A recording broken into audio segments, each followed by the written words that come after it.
I'm not a great athlete. I can't jump high. I can't run fast. I'm not particularly strong. I'm like your neighbor, okay? Really. All throughout life, I was the last kid picked for PE. It was awful. You had the two team captains, they're choosing teams. I was always the last one. The last one always said the same thing. Oh, got to get Ruben again. I was on the bench for kickball. I mean, I didn't even know they had a bench in kickball, all right? But I had a dream. I surrounded myself with people that believed in me, people that kept me in the game long enough to learn some skills, and then I used those skills to reach the dream. And it's something anybody can do. I was born in Argentina. My dad was a chemical engineer with Exxon. We moved to the States when I was 6 years old. We were in Queens, New York for a couple of years, then most of my life in Houston. Argentina, everybody speaks Spanish. They eat a lot of beef, play a lot of soccer, right? Now you know everything there is to know about Argentina. All of a sudden, I'm in Queens, New York. I didn't speak English. And I learned I love to read adventure books. I just love to read adventure books.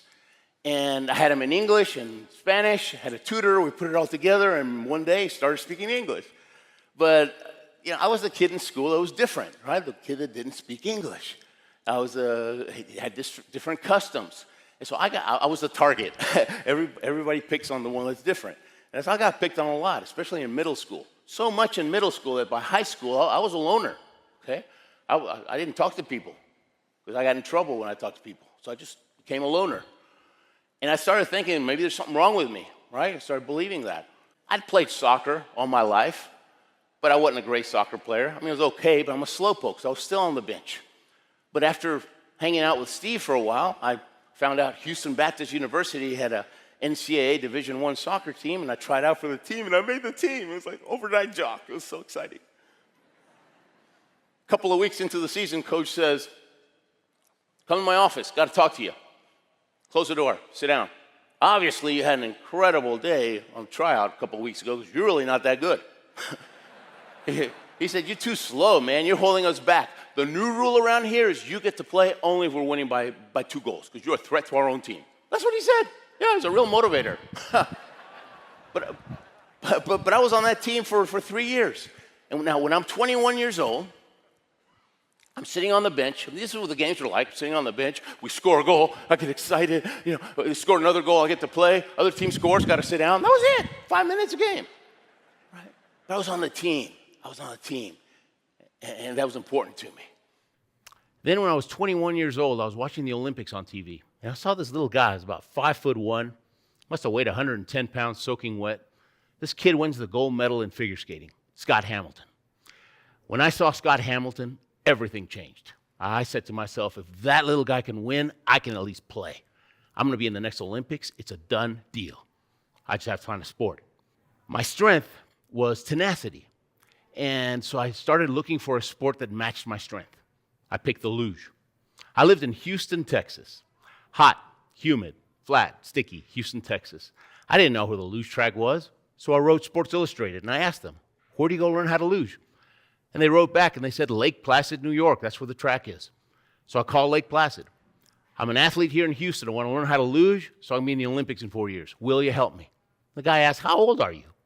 I said, 21. He started laughing. He goes, 21? Forget it, man. That's way too old. We started them off when they're 8, 9, 10 years old. By now, you should have 10 years experience. No way. I didn't know what to do. The only thing I knew was that hanging up the phone was not an option. That would have been the end of the dream. So I just kept talking to him. I just kept talking and talking. And then finally, he said, there's a beginner's camp starting up in a few weeks. Be there. So I went to Lake Placid. I've always been very independent. That's a nice way of saying I don't like people telling me what to do. I like to be in control. Even so, before I went to Lake Placid, I promised myself that I would submit to my coach's leadership. After all, who was I to question the Olympic coaches? But it was so hard for me to follow their advice, and I paid the price. The first couple of years, I broke my foot twice, my knee, my elbow, my hand, my thumb, a couple of ribs. At first, I was crashing 4 out of 5 times. 4 out of 5! I mean, that hurt. But I kept at it. And after a while, I was crashing 3 out of 5. Oh, that was a great day. Then 1 out of 10. By the end of the second year, I was crashing 1 out of 100. I finally figured out how to drive that darn sled. Then I started competing internationally to try to be one of the 50 men who would get to go to the Olympics. I competed in the Calgary, Albertville, Salt Lake City Olympics. But it would have been so much easier if I'd have followed my coach's advice right away. Olympic coaches and business leaders, they agree that very few people want to follow the leader anymore. And that's a problem because it keeps them from being their best. In the old days, if you wanted to master a craft, you became an apprentice. You found an expert and you followed their advice. What's the point of having a coach or a mentor if you don't follow their advice? If you want to be your best, you have to follow the leader. People always ask me, what's it feel like? What's it feel like to hurl yourself down an icy chute at 80, 90 miles an hour? Is it scary? Yes, it's scary, especially for me because I got started so late. Let me walk you through a luge run and show you how I resisted following coach's advice. The luge track, it's a chute of ice that starts 50 stories up the mountain. 50 stories. I mean, that's way up there. You're going to be sliding down that mountain on a little bitty sled, just a piece of fiberglass and a couple of steel runners. You know you'll be hitting speeds of 80, 90 miles an hour, and you got no brakes. I mean, does this sound normal so far? You walk up to the start, your hands get sweaty, your mouth gets dry, the hair starts standing in the back of your neck, because you know what could happen down there. Broken bones, concussions, dislocations, and worse. You're up at the start. You got a couple of minutes to go. That's just long enough to take one last run in your mind, vividly imagining exactly what you'll do the whole way down. And so you close your eyes and you take that run. And you have spikes on your fingertips you'll use to build up speed at the start. You test them on the ice. Yeah, they feel good. You take a couple of deep breaths to get yourself centered. Visor goes down, grip the handles, and it's 1, 2, 3, and you pull as hard as you can. And you paddle furiously to build up speed, and you lay down.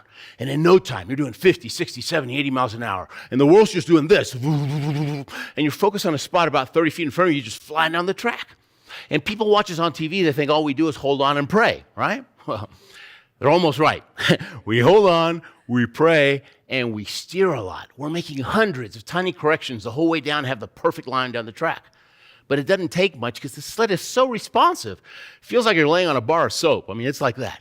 If you push down with your shoulder, that's a tiny steer. If you pull with your handle, that's a medium steer. If you apply force with your legs, that's like doing this with a car. That's for emergencies. If you hiccup, that could be enough of a motion to cause you to slam against the wall and crash. It's true. If it's your turn to go, you get the hiccups, you have a rough ride. You're flying down that track, you hit a curve, you might be 10, 15 feet up against the wall, pulling up to 6 Gs. 6 Gs! I mean, I weigh 200 pounds. That feels like 1,200 pounds squashing me. It feels like a polar bear sitting on my chest. You see the exit way down there, you drive through. And it's not smooth, it's bumpy, okay? It's double vision the whole way down. So, just like that. You cross the finish line. How are you going to stop? You got no brakes. Well, you force yourself to sit up on the sled, and as soon as you do, boom, you get thrown back with this 80-mile-an-hour wind. You grip the front of the sled, you dig your heels in, you slow down, stop. It takes 200 yards, 2 football fields to come to a stop. And you step off that sled, and about 5 seconds after you step off the sled, the adrenaline rush hits you. The fear hits you like a sledgehammer. Boom, I'm never doing that again. That's it, I quit. I'm going back to soccer. I was a soccer player. Soccer's soft. It's warm. You don't get killed in soccer. What was I thinking? Why did I do luge? Why did I do ping pong or curling or something like that? You want to quit because the fear is that strong. Fortunately, there's a walkie-talkie at the finish line. There's a bunch of walkie-talkies because, see, there's coaches up and down the track. And my coach, he's a 4-time Olympian, 3-time world champion from Austria. This guy's the best of the best. He's the Michael Jordan of luge. He's about 6'6", looks like, sounds like Arnold Schwarzenegger, okay? I pick up that walkie-talkie, I'm still out of breath. Coach, this is Ruben. Ruben, no, come on. Bad news, okay? Nothing good ever comes after, no, come on. He goes, Ruben, no, come on. You must point your toes more. And Ruben, put your head further back. And Ruben, you were so late on curve 6. You must steer harder, curve 6. And Ruben, relax. Be one with the sled. Have fun. Click. Have fun. Man, how are you going to have fun when you're scared half to death? Man, you started when you were 5 years old, for Pete's sake. He's nuts. Coach is nuts. He's nuts, but he's right. All my problems did start on curve 6. That's when I lost control. That's when I started hitting the walls. I got to get back on that sled. I can get back on sled. I can do it, I can do it, I can do it, I can do it, I can do it. I'm a winner, I can do it. I'm going to the Olympics, I can do it, I can do it. Sometimes I got to walk up and down the track, 15, 20 minutes, give myself a pep talk. And finally, after doing that long enough, the belief kicks in, the courage kicks in, and I'm finally ready to follow the leader, finally ready to follow coach. And I say to myself, man, I will get back on that sled. And when I do, I'm pointing those toes, head's going back. I'm steering harder, harder, harder on that curve 6, and look out. I'm going to have my best run ever. And I did. I did. I never would have made it to the Olympics without Coach. You know what he does for me in 15 seconds on that walkie-talkie? He helps me take the eyes off the fear and put the eyes back on the dream, the Olympics. I knew that I needed to follow Coach's advice, but I resisted it for 3 Olympics. I fought it. My need for control controlled me. It kept me from being my best. Why is this so hard to let go? Why is it so hard to follow the leader? Why? The need for control comes from fear. Fear of the unknown, fear of failure, and sometimes even fear of success. Being in control feels safe, but being in control keeps you in your comfort zone. You can't improve if you're in your comfort zone. Letting go is scary, but letting go gets you out of your comfort zone so you can improve. When I realized that being in control was hurting me, I was finally able to let go. 6 years after the Salt Lake City Olympics, I decided I wanted to start training for the Vancouver Olympics. Only 40 men would get to go to Vancouver, not 50 like before. I was always ranked about 45 in the world, and I was by far the oldest athlete. And in order to make it, I was going to have to do something I'd never done before. I was going to have to follow Coach's advice right away. Coach said, Ruben, I can't believe you're still scared. You've been luging for over 25 years. I mean, what's going on in your head when you're sliding? I told him, man, if I see those walls going faster and faster, I get tighter and tighter. I can't believe I can even steer at the bottom of the track, because by then I'm stiff like a board. Coach said, you're focusing on the wrong thing. Luge isn't about speed. It's about who has the best time, okay? They could clock you at the fastest speed, but if you crash at the bottom, you lose the race. Stop looking at those walls. They're scaring you. Pretend you have blinders like a horse. Focus on a spot about 30 feet in front of you and think about what you need to do in every section of every curve to ensure you'll have the best time. If you change your focus, the fear will disappear. It made sense. I needed to stop focusing on my circumstances and start focusing on what I needed to do to succeed. I trusted Coach, and for the first time ever, I followed his advice right away. That night, I did about 100 mind runs, visualization runs. I pretended I had blinders on, and I just focused on my driving. The next day, on my next run, the fear disappeared. It didn't reduce in intensity, it disappeared. Changing the focus changed the experience. Success is a decision. Sooner or later, you decide you're willing to do whatever it takes to get the job done. I decided to follow Coach. I decided to follow his advice right away. I decided to follow the leader. The faster I followed Coach's advice, the faster I improved. And I was able to do things no one had ever done before. At the Vancouver Olympics, I became the first person to ever compete in 4 Winter Olympics in 4 different decades.